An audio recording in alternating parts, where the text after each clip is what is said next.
Good afternoon, everyone. Welcome. We have an action-packed hour, so I'm going to kick things off. My name is Leah Vusic. I'm the Director of Product and Content Marketing here at Encircle. I'm going to be the host of our session today. We all know AI is the talk of the town. It's everywhere right now. Contractors like yourselves are seeing new tools pop up almost daily. Some are useful. A lot of them are really useful, but some of them maybe not so much, especially for restoration. So the big question that everyone is asking is, how do you cut through the hype and figure out what's actually worth investing your time, energy, resources into? What's going to drive real long-term results for your business? So that's what we're here to talk to you about today. And to do it, we've brought together three of the best, most intelligent people that I know. Not just because they understand the theory behind AI, but because they're here at Encircle every day, turning this theory into practical tools that are going to make a difference in your lives. So you're going to hear from our CTO, Ronak, our CPO, Jeff, and our Director of Product Management, Sean. So these three people live and breathe this stuff every day, and they have some really great insights to share. So before we jump in, I have a couple of really quick housekeeping notes. This webinar, like I said, is going to run for about an hour. We'll try to have you out of here right on time at 2 p.m. Eastern. Please enter your questions in the Q&A box. If you enter them in the chat, I have a really hard time keeping track of all of them. So there's a separate Q&A window in Zoom. So if you click on that, add your questions, I can filter and sort from there. Make sure that you put those in there. We're going to answer questions at the end as best as we can. And this session is being recorded. So if you know somebody who wasn't able to join today, or you want to watch it back later, you will get an email with the recording by the end of this week. So just watch for your inbox and you can watch it again or share it with your team. Okay, I promise I'm not going to talk the whole time. I'm going to get out of here really soon, but I want to just do some really quick intros. So I mentioned our Chief Technology Officer, Ronak, is here today. Ronak not only is our CTO, but he's also the co-founder of Encircle. So he has spent the last 13 years figuring out how technology can solve real-world problems for the restoration industry. He is the driving force behind Encircle's AI features, constantly experimenting with the latest tools and weaving AI best practices into our product. And interestingly enough, Ronak doesn't just build software, he builds literally everything. He is currently building his own snowboard for the upcoming ski season or snowboard season. And I think that really sums up his passion for taking ideas and turning them into something that you can actually use. So welcome, Ronak. Thanks for joining us today. Next is Jeff McDowell, our Chief Product Officer. Jeff has been shaping Encircle's product strategy and design for the past 4 years. But before that, he spent 5 years as the COO of an AI research and development company, which means he knows what it takes to make AI not just cool, but actually useful. Jeff is also a huge advocate for mobile technology. Encircle is has a mobile-first mentality, and Jeff really lives and breathes that. He spent 20 years at a wireless carrier, as well as at BlackBerry. So he's seen how the right tools can really empower people in the field and on the go. Jeff also loves to talk, and so if you want to get some insider information out of Jeff, you can really butter him up by talking about dogs, and I'm sure he will spill a secret or two about our Encircle roadmap. So if you want to get in touch with him, just share some facts about dogs. Last but not least, we have Sean Coughlin, our Director of Product Management. Sean leads our team that turns your customer feedback or our customer feedback into the product updates that you see coming from Encircle every day. With more than 20 years of experience working with emerging technologies, anything from telecom to drones to hearing aids, Sean now brings his experience to Encircle to take new ideas and make them work in the real world for restorers. And when Sean is not focused on product roadmaps, he's outside putting miles in training for an ultra marathon, which I think tells us everything we need to know about Sean's ability to commit to a goal and stay focused on the long game, and he brings that into his work as well. Okay, so welcome, guys. Excited to have you here. This is an amazing group. Before we really dive into the heavier content, I just have a few quick fire questions for each of you to really help set the stage on this topic. So my first question is for you, Sean. Why do you think AI is such a hot topic for contractors right now? Yeah, thanks, Leon. Hi, everyone. Why is AI such a hot topic? It's the promises that it can bring to restoration and almost any workflow that you're trying to work on, which is trying to how do I do things faster with more efficiency so I can use my time for where I really need to devote it. So in the case of restoration, how can you focus on the customer and restoring the property as quickly as possible? How can AI help you achieve that? Kind of reduce the time in your workflows so you can get to helping the customer and returning that property to pre-loss condition. I think that's why it's really such a big topic in restoration these days. Thanks, Sean. Ronick, my next question is for you. What's one myth about AI that you'd like to clear up right from the get-go? That AI here is here to replace humans. It's not. AI is very good at producing something, but there's no replacing expert human judgment, especially in a nuanced industry like restoration. The opportunity here is to get to that judgment faster with better information available to you, the expert. So I want to clear that up right from the get-go. Thanks, Ronick. Jeff, last question before we kick things off is over to you. Why do you think Encircle is uniquely suited to lead this conversation around AI and restoration? Oh, I get the easy question. Thanks, Leah. Good to meet, well, not meet, but good to see everybody. Great to be here. So why is Encircle suited? Because, well, as everybody who's used Encircle would know, and as Leah mentioned earlier, we really laser focused on field documentation, the collection of data using a mobile phone, which is pretty much a tool that everybody already has in their pocket. We really want to be able to get down to the truth of what happened on a property loss by collecting data in the field where it happens. And that mission was really to pursue getting paid your full bill, getting paid on time, getting paid quicker.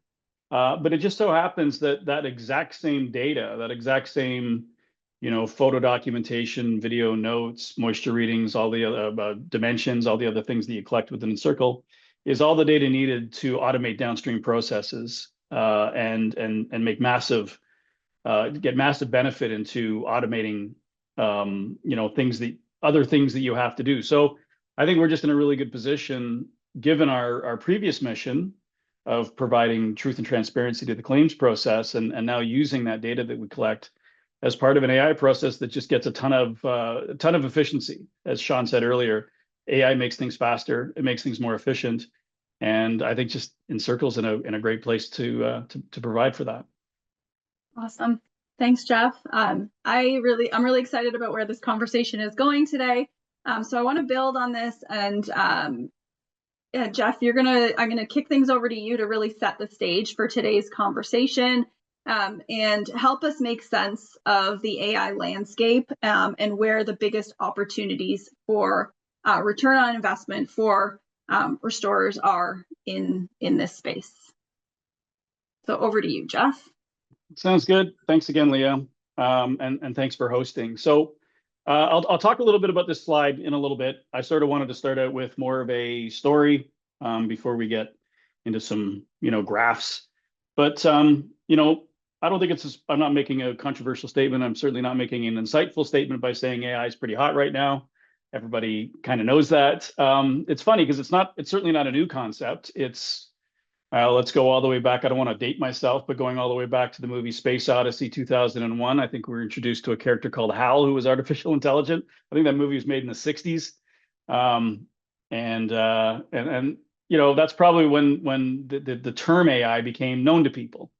Maybe it was a little bit in that particular movie kind of a scary thing as opposed to it is now, which is an extremely productive thing.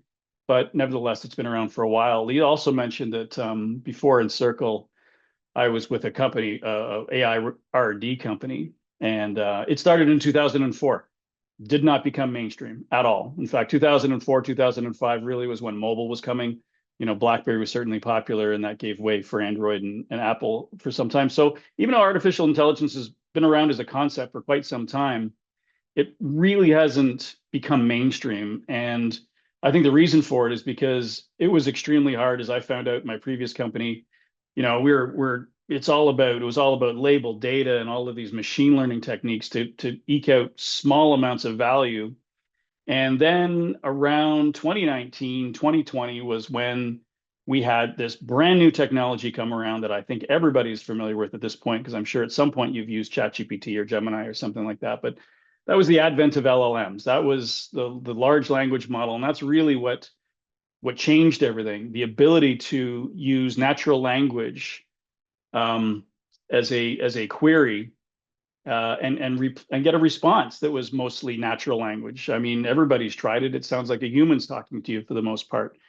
And it kind of made everything, unfortunately for me, my previous company kind of made all AI development that was happening before that almost irrelevant. I mean, luckily enough for me, I'd known our founder, Paul, for many years. We went back to BlackBerry, and he was looking for somebody to help him out on the product side. So I had a nice, easy transition, but it wasn't so lucky for many other people that were doing AI research and had their worlds changed when LLMs became very mainstream. But 5 years later, after their invention, they're not slowing down. The innovation has just been incredible, and more you've got this human-like. I don't like to use the word sentient. It's a little too much for me, a little too science fiction for me. But you're having a much more human-like conversation with AI, and it is doing much more human-like things when you ask it to. The one thing about it, though, and this is where this graph will come in, and you'll see where I'm going in a minute, is I think, again, everybody's had that experience of using ChatGPT, asking it a question, asking it to summarize an email or a document, or help you rewrite an email. And, you've done that, and some of the results are kind of mind-blowing, jaw-dropping. I've had incredible conversations with ChatGPT. But even though it's been sort of getting better over the years, I'm actually finding myself using it less, especially in a work context. And I didn't really know why at first. I do know that, I would ask it to, hey, I got to send this email to my boss or an important person, and I'd like to get the grammar perfect. And I'd go over to Gemini or ChatGPT, and it would do that for me. But it was, I had to go into a different app in order to make that happen. And I remember at some point me thinking that there's a premium version of ChatGPT, and I think it was another $20, and it allowed you to upload photos and documents and a bunch of other things that I needed. And I didn't end up doing it because I just found it too just not disruptive. I just wasn't using it as much. I just found switching back and forth between apps, and also was more focused on me as an individual as it was the job that I was doing, understanding the product management world, understanding the design world. I could ask it individual questions that helped me, but it didn't really help me in my job. It didn't make my job better necessarily, or it didn't make Encircle more efficient as a whole. And I didn't end up spending the $20 because I've already got 100 subscriptions to a bunch of other things, as I'm sure everybody does, that I'm not using. So I didn't do it. But it did get me thinking, and what I wanted to sort of set the stage for is today's seminars or webinar is really to just give you an understanding of how Encircle is thinking about AI and how we're going to be adopting it and weaving it into all of our products. But this is where things got interesting for me. We were using another product called Gong. I don't know if it's a product that anybody would know about, but it's a product that basically integrates with a Zoom or a Google Meet, and it records the call, and then it summarizes it afterwards. And our sales guys were using it for their sales calls, which was pretty interesting. But I started using it for having conversations with customers. And I'm not particularly good at taking notes. I'm certainly not good at taking notes and having a good conversation with a customer at the same time. I could do one or the other. I can't do both. So when I started using Gong, I could have these great conversations with customers, understanding their problems, understanding how we could help, understanding how they use Encircle today, understanding what they don't like about Encircle, understanding what they do like about Encircle, making suggestions on where we should go next and the type of features we should do. And Gong really allowed me to have those conversations, because at the end of the conversation, I would get this email that would format the hour-long meandering discussion in 100 different directions, and it would tell me who was on the call with me. It would tell me the topics we discussed. It would talk about the different features of Encircle that we talked about. It would give me a list of their wish list of things that we talked about that they wished Encircle did. And it would it would then give me a list of action items that we had discussed. And all of a sudden, it just became a huge enabler because that was, and then I would get in an email, which is where I spend half of my day anyway. So it was this very transparent, non-disruptive process that delivered a ton of value because I could just do what I was there to do, which is have a good conversation about product with a customer who is very keen to tell us all about their ideas and their problems and other ways we can help them. And I didn't have to focus on, taking notes or trying to understand what they were talking about and having to reiterate things because I knew all that would be captured in the summary. And that's really the antithesis of the way we started thinking about how we can integrate AI into Encircle. This little graph that is up on the screen right now just sort of talks about, it just sort of illustrates what I'm talking about. If you look at the x-axis, long-term business value, if you're really just using general purpose AI, chatbots or ChatGPT, which again, I've spent hours talking to ChatGPT, but for personal reasons, whether it's medical, health questions, whatever. But I'm not getting a lot of long-term business value out of them. But it's general purpose AI that can help me as an individual. So I got a ton of value out of it. But I never really found it helpful for Encircle. And what I realized after using one of that Gong tool I told you about is in order to get real value, real long-term business value, AI needs to be purpose-built. Ronak and Sean are going to go into a little more details of what that means, but just at a very high level, purpose-built AI is basically, AI that helps you do the specific task you're trying to do in the way you already do that task. Not be disruptive. It's disruptive technology in that it blew away anything that, any automations that happened before it, but it's not interruptive. It's not interrupting the way you do work. It's not making you go to a different app. And, that's really the key. So while you're evaluating AI solutions out there, because, as Leah mentioned, there's just tons coming to market these days. Really ask yourself, have they properly integrated this workflow into what I already do on a day-to-day basis? Is it taking advantage of the data that I already collect in the field and not making me do things in a specific new order that changes your SOPs? Is it just allowing me to go about my business of mitigating a loss and documenting a loss so that I get paid, and then taking all that information and using it very purposefully in automating all kinds of things that just really deserve to be automated because they provide you a ton of value. They save time, they save money, they save resources. I think Sean's probably going to talk about the whole scoping and estimating process. I think a lot of people spend time sitting in a truck or sitting in an office, trying to do all that paperwork. There really needs to be some automation there, and AI is perfect to do that. So, when I just get thinking about how is Encircle going to approach AI, I think about it very much in the context of purpose-built, and then not being disruptive, not being interruptive, to the workflows that you guys have already sort of put in place. And nobody wants to have to learn or do training and learn something different. So that's really the philosophy that we're taking. That's great. Thanks so much, Jeff. So if I can summarize, like Don, summarize what you just said. So some key takeaways. General purpose AI, they're really helpful and drive a lot of value for an individual. But when you look at something like purpose-built AI, which I know Ronak and Sean are going to get into, that's where the real business transformation, the real ROI comes in. I love what you said about we want to be disruptive without being interruptive. So we want disruption without interruption. So we want to transform those business processes without actually changing those business processes, which is a interesting way to think about it, which I really like. Okay, so Ronik's going to build on that next.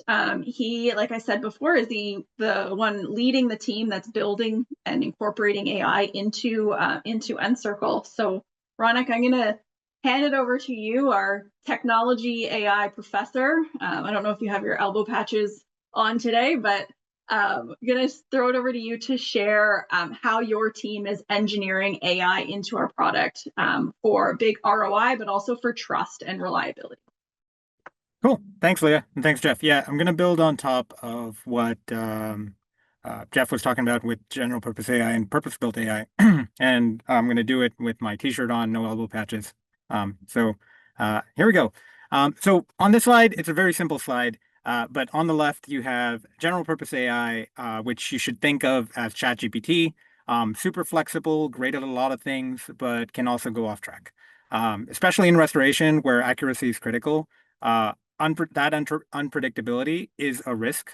Not saying that it's not a great tool or it doesn't have use. It's just something to be aware of.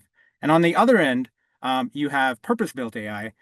So this is designed for very specific workflows with guardrails and checks in place. It's harder to build, but it's what delivers consistent, reliable results at scale. That's where Encircle is focused. And I want to use this time to contrast the two approaches in sort of the very specific comparisons and metrics that you should be using when comparing any AI tool and using it to apply to your business. So general purpose AI is not restoration specific. It's general purpose. And it's optimized to be good at many things. Where purpose-built AI is restoration specific and is engineered to give higher weights to the things that matter for restoration. So think of standards like the S500. A purpose-built AI tool for water mitigation would give higher weighting to those standards and those pieces of information than a general purpose AI would. I also want to touch upon privacy and confidentiality. General purpose AI is designed for all sorts of data. Especially the free tiers. You obviously wouldn't have a contract if you're using a tool for free. So, who knows what the privacy and confidentiality there would be. But general purpose AI is designed to, help with math homework and cookie recipes. And you don't want that exact tool to also have confidential policyholder data or all the other restricted or private information that a restoration contractor might have access to. Purpose-built knows about restoration-specific workflows, and it knows about the higher duty of care and standards that our customers expect from us from a privacy and confidentiality perspective. Want to talk about critical judgment. General purpose tools, they tend to be sycophantic a little bit. They tend to be overly agreeable and not apply enough critical judgment to the task at hand. How many times have you, said something to ChatGPT and it goes, "That's a great suggestion," and you challenge it again and it totally changes its mind. Those are examples where if you're in a critical industry like restoration, it needs to apply critical judgment to the task at hand. It can't just agree with the information that you've given it. And in the case of purpose-built AI, if the purpose-built AI resulted in a misleading response, would be considered a bug in the purpose-built AI. But in the general purpose AI, it's just, shrug your shoulders. It didn't quite do what you wanted it to do. Let's move on. At best, you could give it a thumbs down, whereas a purpose-built AI that resulted in a misleading or not critical response where it didn't ask you follow-up questions in the right way or made an assumption or hallucinated some detail, that would be treated as a bug that we would then dig into and fix. And then finally, I want to touch upon limitations of the general purpose AI paradigm. ChatGPT, again, you have to give it a request. You type in or you upload a picture or you do some user-initiated query and it completes by giving you a response. And there's only so much information you can pack into a single request to get a single response. And what we've learned and what we've seen in all our testing is that the more nuanced, the more complex a situation gets, and they can get quite complex, the amount of information that you can pack into a single request starts becoming limited, and the AI model will struggle to extract all of that complexity out of a single request to come back with a response. You can get around it by asking follow-up questions, but that's where that criticality piece that I just talked about becomes relevant. Whereas in the purpose-built case, we are not limited to a single response and request. And like some of the flows that we've been working at in Encircle, we have, maybe 19 to 30 times that we might invoke an LLM or AI tool to extract a very specific piece of information for a very specific workflow, and then combine that together into building out the overall response. So we can work around the limitations of the complex use cases that exist in restoration and produce a high quality, reliable, robust output that avoids many of the pitfalls that these general purpose AI tools fall into. So taking a step back, overall, there's clearly lots of differences between general purpose AI and purpose built, but and if you are keeping track, people talk a lot about things like prompt engineering, and there's a lot of other words that get thrown around in AI. But if you are evaluating an AI tool for your business, really ask the vendor about evaluations. Ask them how they've evaluated the tool that they're selling for the scenarios that you are going to use it in. Ask them about where it works really well and where it's falling down, and what are the failure modes and how they've worked around it, and what are the percentages of failure modes. This is the word to use is evals or evaluations, and so just ask them about their eval process. Even if you feel unqualified to maybe take in the response, just having a vendor that thinks about evaluations is a good sign. It's a green flag, and one that doesn't would be a red flag. Okay, that's enough theory. As just a sort of comparison of general purpose versus purpose built. But let's talk about how Encircle is thinking about AI. If we could move to the next slide. There we go. All right. So this is an hourglass. This is the Encircle hourglass without AI. Historically, we've got all, and this is the magic of Encircle. At the very top, you've got unstructured field data, and we have best-in-class field documentation workflows to really get out of your way and get you taking the pictures and videos and notes and readings in the field, offline capable, and organizing it. And in the middle, you have the Encircle report engine, which is where the magic happens, which is where you can tell that curated story to describe what happened in the loss for the audience that needs to hear it. And then at the very bottom of that hourglass, you have those defensible reports that can go and service whatever needs that report needs to do. It could be a 24-hour report. It could be, like a wrap-up report. It could have all of the media in there if you're trying to tell the whole story of what you did. It can service the needs of a bunch of problems and really open up the wide hourglass from a very narrow waist. And what I want to talk about here is evolving the story with AI. And so if we go to the next slide here, the evolution of this narrow waist is where the Encircle AI processes field data from something structured becomes immediately useful to the contractor and keeps the process going. And specifically, I want to talk about scoping and the scope document. The unstructured field data can use AI to produce an AI-generated scope. And in that narrow waist, the critical moment where we can keep the human in the loop, where the restorer can apply their expert judgment and take all of their knowledge about restoration and the specifics of the property to adjust that AI-generated scope to increase the accuracy, be more robust, apply their judgment, so on and so forth.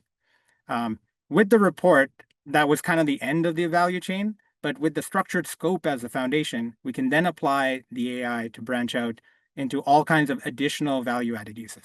Real-time estimates, instant compliance, QA checks, work orders, crew scheduling, the whole 9 yards, right? And so we apply that same story from unstructured to narrow waist to lots of different outputs with AI really leveraging AI and human in the loop at the right places to unlock tremendous amounts of value. And that's the key. Building trustworthy AI takes serious engineering. We rigorously test the failure modes. We add safeguards. We build for real world messiness. We keep the human in the loop at the key point where their judgment matters. So that's why you can trust Encircle to scale AI responsibly. Thank you, Ronak, Professor. That's a super clear picture of how Encircle is really thinking pragmatically about incorporating AI and building it to be trustworthy.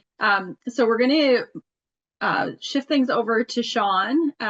Sean is working directly with customers day to day on how they're using Encircle and the problems that we can solve, and building these theoretical concepts or AI tools into real features that drive real value. So Sean, can you show us what this actually looks like in the workflows restorers use every day, and where can restorers expect to start seeing value? Yeah, for sure. Thanks, Leah. I think Jeff and Ronak have really laid a nice foundation of kind of AI and how we're thinking of it as a company and being able to apply it to our solution. And then my team and myself are taking kind of these core fundamental thoughts that we have and structures that we have, and now overlaying that into our solution and how we can bring this to market. So if we just step back a minute and kind of ground ourselves in kind of the restoration workflow. So as Leah said in the beginning, I've been with Encircle for 5 years, and I basically distilled all my knowledge down into this little circle. And this is the general workflow of all restoration jobs. It's a bit tongue-in-cheek. Every job is very, very different and has its own complexities. But really, at the end of the day, it comes down to a job comes in, whether that's through an insurance carrier, a private job, TPA, however you get that job, you go and meet the homeowner or property owner, and you get an assessment of, from their point of view, what has happened. And then your restoration job kicks in. So you need to go out there, do the initial assessment of the job site. While you're doing that, which includes taking pictures, documenting notes, getting the dimensions of the workspace that was affected by the loss, you're kind of in your mind generating kind of the work that needs to be done, which is kind of starting that scope of work where you kind of see in that second phase of the circle. In parallel, you're probably telling your team as your crew shows up on site, okay, we got to start doing A, B, and C, and you're making notes of this. All the while, you're collecting all this data and all this information. And with Encircle, as Ronak has said, and as we've talked about, we provide the best tool to do all of that right in the field. And that's kind of been our mantra, that the real things happen in the field. And I think there's been this saying that's been going around, you don't necessarily get paid for what you do, you get paid for what you've documented. And that's why like our legacy as a company has been to provide the best tool to document the loss and then document the work that goes on. And this is where the circle repeats. Your crew, yourself are doing the work. You document what you've done. You may uncover something new. There's mold behind the wall we didn't see before.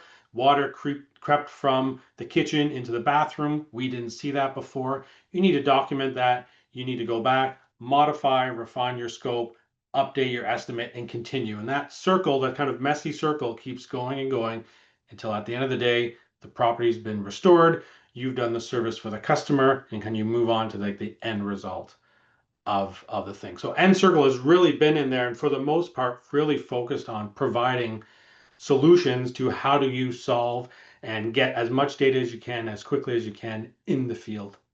And as Jeff and Ronak have been saying, as we evolve as a company, we want to start adding more and more technology, particularly AI. And I think the key thing that we've heard loud and clear from our customers and has really been kind of a goal, a lighthouse for us, is the idea of disruption without interruption. So even base Encircle is that, like, you guys don't want to have to document if you don't want to, but we're providing you a tool to make it easy. You don't have to use a digital camera and a notepad and then download from a Dropbox and hand type all these notes at you before. We provide the technical solution that allows you to do the things you were already doing in a very simple way. So we move on and kind of look back at what Ronak just showed us from this hourglass of, how is Encircle evolving? So going from that very simple, we produced really great structured reports, to now with this new technology, like Jeff said, about this kind of advent of LLMs that allows us to take advantage of these massive algorithms and our expertise and knowledge of restoration that Ronak talked about, to be able to take this unstructured information that you see in the field, a burst pipe under the sink, wet drywall, ruined hardwood floors, capture that with our app, which provides the context in that data. And really, when using these AI systems, technical systems, if the data has no context, you're not going to get a really good output. And that context is either because you're manually having to add it in there, or you have a tool like Encircle that helps organize that information. This was in the kitchen, so I took the photo in the kitchen, and I can write a note about the cause of loss was the burst pipe under the kitchen, and it bled water for 3 days, ruining the hardwood floor, the cupboards, and it soaked into the bathroom, which was on the other side of the wall. So you can document all that. And now what we want to do is how do we help take all of that information and transform it? And again, the idea of how do we add disruption to your workflows without interrupting them? How do we make it easier and more efficient? And there's kind of two areas that we're going to focus on. The first one, if we go back to that circle, is documentation. So we're not done there. There's still more things Encircle can do to make documentation even easier and more effective and more efficient for you in the field. We've already added these things I've already talked about. We help you organize and categorize data, put photos in the right room, write notes. We already have a great kind of advanced technology for doing dimensions with Encircle Floor Plan, which is a combination of taking a video, leveraging AI, machine learning, as well as photogrammetry, and then producing a highly accurate floor plan with the dimensions that, with our integration into Xactimate, all of a sudden you're that way there into having your estimate created, because we help create that sketch for you in a very short period of time. So we have already innovated using these technologies. Other areas that we're looking for, where you can see AI playing a fact. And, Jeff made this comment to me the other day, and it really stuck with me. It's, AI should do the things you expect it to do. So if you're a contents company, you need to do packouts.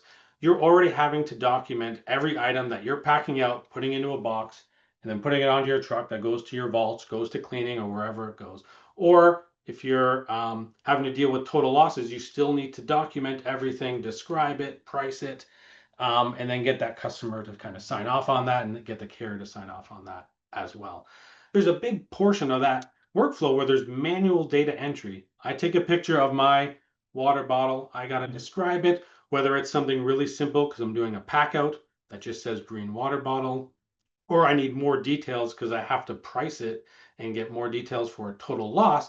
There's a lot in that workflow that AI can leverage. And we're right in the center of, because we're already in that flow of capturing data with the photos, we can leverage technology to describe those things on your behalf. And whether that's for simple descriptions or more advanced, where you can get full, complete descriptions that may tie directly into pricing. So this is a workflow from a simple picture that, with AI's knowledge of the workflows of contents and our ability to write and customize kind of the AI, purpose-built AI, we can produce those kind of features that you could maybe do if you went outside and use a general purpose AI, but then you're leaving where all your data is, like Jeff talked about. You're going into ChatGPT, uploading a bunch of photos, having to figure out your own prompt.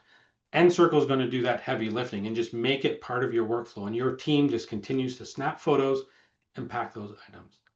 Another thing where it can really help is when you're doing your initial damage assessment. A lot of our customers record videos. We have, thousands of hours. I think we had over 300, 400,000 videos in our platform last year alone, or 2 years ago, and it's only grown since then. There's a lot of good information in there, particularly the voice that describes what's in those videos.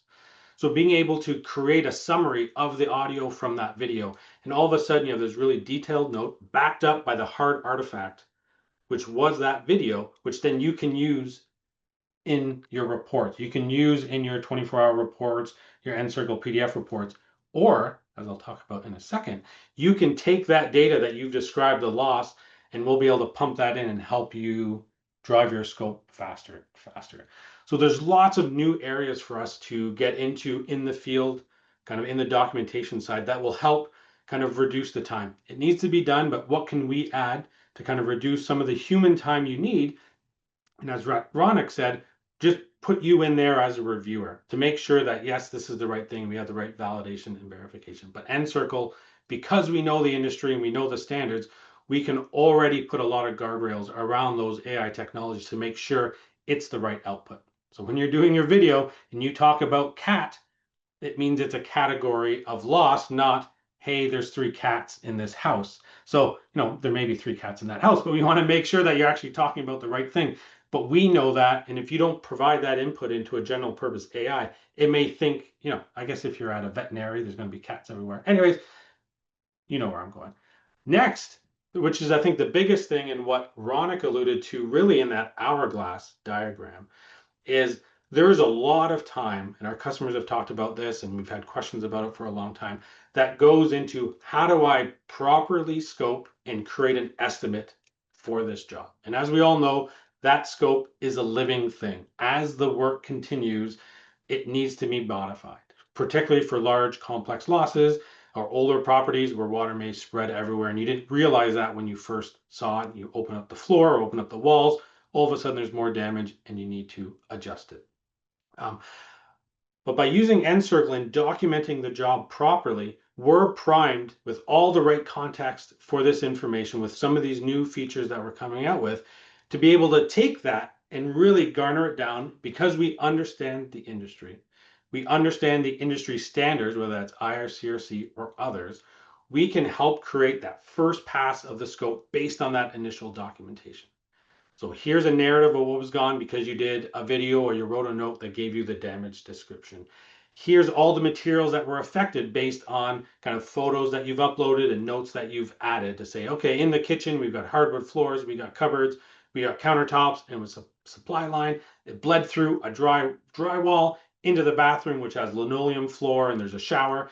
All of those things, even if you don't verbalize it, because we have the data, whether that's photos or others, we can contextualize that and produce kind of that first pass on the scope. Very detailed, and it starts covering things that, as I said, when you're doing your initial inspection, you're already thinking of these things. So you have this cognitive load of trying to remember all these things if you don't write them down. But because we understand the workflows, even though every job is very different, we can apply a lot of this standard logic and start creating scopes that match that. And then over time, as we integrate with our technology partners like Ferris, start producing kind of line item scopes as we work through that, which really can shrink down kind of those workflows. And really, again, add this disruption, but not interrupting what you really do, because we're really about transforming the data in the way you need it. And so moving from kind of this bigger circle, and with Encircle technology and with the AIs that we come out, we can really, shrink it down, particularly the amount of time needed to analyze and interrogate that data. And we're going to be able to produce outputs that are fully verified, that are validated against standards. And because we know the industry, you can trust that when you say this is a Cat 3 loss, it's not going to say, oh, there were 3 cats at this house. That's a funny joke, but that's kind of where we're going, and where we really want to kind of apply kind of this technology and make it even easier for you to work. So we're going to open it up to questions. We've had a number of questions come into the Q&A, and we also had a number of questions submitted in advance of the webinar. So we have lots of things to grill these guys about. Okay, so I'm going to just give me a second. Ronick, the first question's for you. Where does general purpose AI get its information, and where does purpose-built AI get its information from? And do they need to be connected in any way? Okay, I will ask more about what you mean by connection in a second, but I can answer the first part of that question. In that, like, at this point, like, where does it get its information from? The companies that are pushing the bleeding edge of these AI models, people like OpenAI, people like Anthropic and Google and all of these people, they're scraping essentially the whole internet at this point. They are taking ginormous amounts of data to the point where they might be running out of human produced data that's meaningful to feed into these models. And at the bleeding edge, that's what these models under the hood are. That's the data sets that they're operating on, and they're just sucking up everything. They're sucking up people's blogs. They're sucking up PDFs like the IRCRC standards. cookie recipes, you name it. They're just shoving it all into these models. And then the general purpose AIs, the things that you see as a product like ChatGPT, is using those underlying models to produce its outputs in a way that's helpful as an assistant. And that's really where you start seeing, people talk about prompt engineering. Like that's where like part of building a good prompt is like giving the model a role that it's following. So you can get very different results from, hey, you are a assistant that, helps people with their math problems versus you're an assistant that helps people find recipes. And then off you go, and that helps the model produce different outputs. The purpose-built AIs are also using the same underlying models, but they're prompting in a very different way. And sort of what I alluded to earlier, the purpose-built AIs are able to build workflows that engage the model at multiple points throughout that workflow to produce the final output. So if you take something as complex as given all these pictures and given a walkthrough of and a damage description in a restoration context, produce a scope, which is a list of work, a task list, a high-level task list of stuff that needs to be done, broken out down by room with measurements and all of this other stuff. There might be like 30 different areas where a model might be invoked to extract specific pieces of information to produce that final scope. And that's really the difference between general purpose and purpose built, is that they're working off the same data, which at this point is the size of the internet, but the approach taken is quite different. And that's what leads to that difference in output.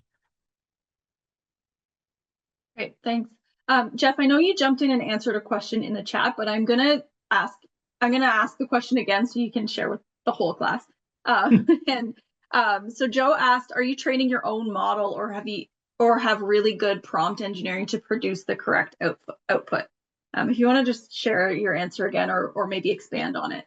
Yeah, it's just really just a follow-on or a similar answer to what Ronak was just providing. The whole advent of LLMs that really came to prominence about 5 years ago really disrupted the requirement to collect all kinds of labeled training data, which is what everybody was doing beforehand.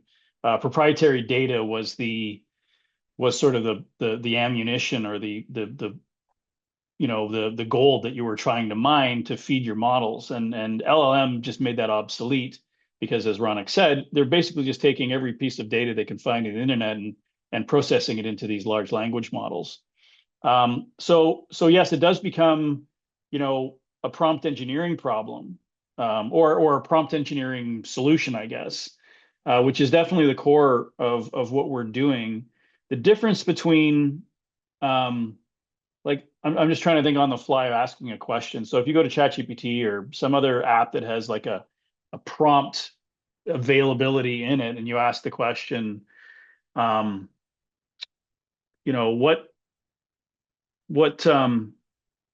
would the scope be of a 3-room water loss that included a bathroom and a dining room and hardwood floors and things like that?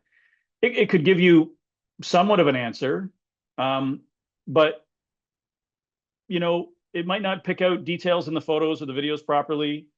And there's no eval, like Ronak talked about eval.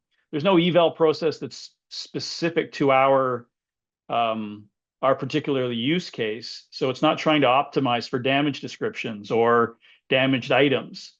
So we have this series of prompt, which would be, again, if I was to go to ChatGPT, I'd just ask a single question.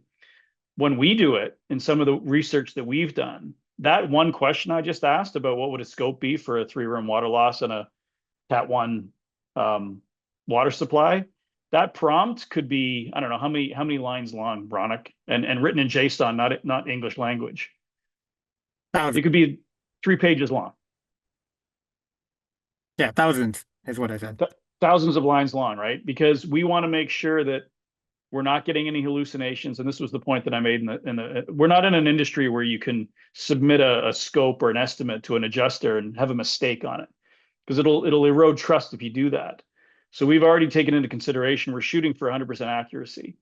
And in these models that are generally trained, one of the downsides is hallucination. Well, you gotta build a system that just completely weeds out hallucination if you want a serious answer, if you want a serious high value piece of output. And that's the approach that we're taking. That leads into another question that came through around this idea of evals or evaluating AI. So, Ronak, I'm going to come back to you. When a restorer is evaluating AI for restoration, so specifically, I would call that purpose-built AI, something designed for restoration. What concrete proof points should the decision makers or the people who are looking to implement or purchase these tools, what should they be asking of these vendors or demanding during a trial of these technologies? Yeah, so there's a variety of ways you can approach this, right? Like from the very technical to the very high level, but at the very least, the questions that you should be asking are around what are the failure modes that this vendor has seen in whatever the workflow is. Like what are the pitfalls? What is the rate of failure? Because anyone that says, it's absolutely 0%, they need to be able to back that up with um, um, with why they believe Empirical that. evidence. It's very hard, right? But anyone that doesn't give you an answer is even a bigger red flag because it probably indicates that they haven't done the work to properly evaluate the product that they're putting. And in that sense, you're just being the beta tester there for them. And when you find a scenario that the AI model has fallen down on, and then you bring that up to the vendor, that might be the first time that they've seen that kind of failure mode. And that's such a bad situation to be in, because you're holding the liability there, and the vendor is learning about a bug that they have never encountered before. And so that's the kind of question to ask at the procurement level. It's like, what are the failure modes? What are the evals that this vendor has done? And what are the percentages and places where the model falls down? On a similar vein, you talked about liability. So I'm going to go down the path of safety and security. It's something that comes up a lot. Data security, data privacy, especially in the restoration space with property claims and highly sensitive personal information. So how safe is entrusting AI with your company's data? So for a restoration contractor, if they're uploading like company information or personal information of their clients, we know that AI needs data to be useful, and it needs that like rich contextual information. But where do these legal issues or privacy informations fall in some of these solutions? Yeah, so I touched upon this briefly in my segment earlier, but like if you don't have a contract with the AI vendor, that's an immediate like flaw. They could be doing anything with your data. Um, the con Any contract, I would say, for a restoration specific context needs to have some ability to say the data that you provide the AI model will be kept private to your organization. It will not be used in training cycles that might, leak into other people's contexts. And certainly all the tools that we build at Encircle, we are able to provide those guarantees. Like they're that I guess like the nuclear doomsday scenario here is like your data somehow making it into some other organization's context, and then the AI model hallucinating a detail that came from your private data and leaking that out there. Policyholder names, sensitive information like that, so on and so forth. So, um, taking like to summarize, it's like get a contract in place, uh, really evaluate that contract from a privacy lens, similar to what someone might do for like a Dropbox or a Google Drive or what have you. It's like it's at that similar level of you need confidentiality and privacy to be in place. It's not just enough to show value. It needs to um, it needs to have the safeguards and guardrails in place to prevent your data from leaking out. Sean, Jeff, anything to add to that, or good? No, I think Ronna covered it all. Again, yeah, we're not in the business of training models anymore, so we're not. That was absolutely a pretty major concern.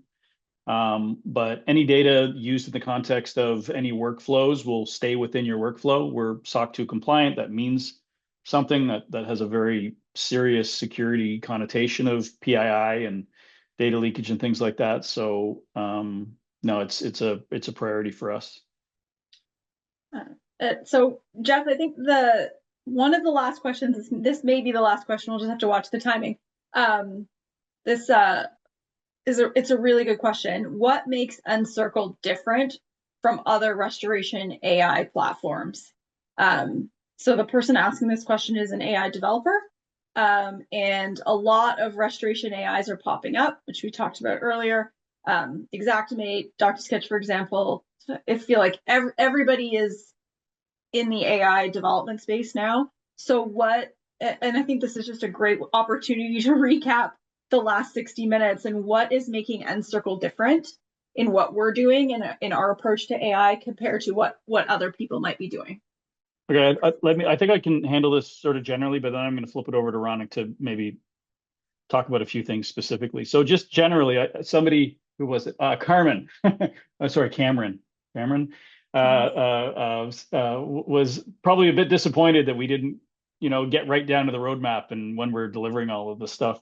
As much as we would love to, and at one point in time, a few months ago, we were hoping that by this time we'd be able to be a little bit more explicit about what the roadmap looked like. We want to get this stuff right, and we do not think because the opportunity for AI to completely optimize or even eliminate some busy work and workflows is so great. We want to get it right, and it would have been very easy. These LLM models have made it very easy to throw a prompt or some sort of lightweight AI tool into your app. And if we really wanted to, we could have done it a year ago, at the very least, when we started thinking about this stuff, or 2 years ago when we started thinking about this stuff. And we didn't do that because, at first there was a thought, like, let's say we get into scoping. There was a thought, well, if we get 80% of a scope right, that's pretty good. That means you only have 20% to complete the scope. Well, thing is that you don't know what 80% we got right, or what 20% you still have to fix or revise or add on. So we understood pretty early that this wasn't again, like personal AI. If you just get close, if you don't have to diagnose a disease, but if you're able to provide some useful, take some vitamin C and vitamin D and take the day off work, that's a good enough answer. It might not be precise, but it's good enough. In our world, good enough isn't good enough.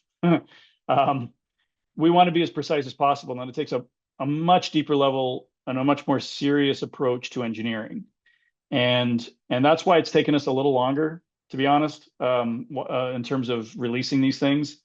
We don't want to get it wrong. So in terms of the approach that we're just taking a very serious approach where we've set a really high goal of the value that we're going to be delivering. So that's on a high level. Ronak, I don't know is there anything that you can sort of provide around our secret sauce, just around the way the nodes work together for evaluation purposes or for accuracy purposes? Is there some sort of metaphor you can provide? I don't mean to put you on the spot. I was going to take it in maybe a slightly different direction. I was going to steal also from Sean's dictionary a little bit and talk about, disruption without interruption. But just if I had to summarize all of the things I could say really quickly, it would be just the amount of thoughtfulness that goes into building an AI product for this industry. It's not just about the prompting and the workflow and the user experience. It's also things like privacy and failure modes and evaluations and all of the other things that need to all come together into a product that you can incorporate into your SOPs without having to think too hard about when it's going to fall down. Without having to, watch it stack all the time and have to worry about deploying it. And so that thoughtfulness is what takes a lot of energy. It's absolutely where we're thinking, and where we're spending our time. And that should reflect in the products we put out there. I know we are at time now, so thank you. I appreciate it. If I could sum that up, I would say Encircle is a highly trusted brand amongst restoration contractors. Our customers trust us to build products that help them in the field, and to get that right. And so I think that trust we take very seriously. And to reiterate what Jeff and Ronak said is we don't want to. we don't want to get it wrong because our customers expect us to get it right. So that is, that's the end of the webinar for today. So thank you again for joining. Thank you so much for spending your time with us today. Thank you, Ronick, Jeff, and Sean for sharing your knowledge. Thank you again and have a great day.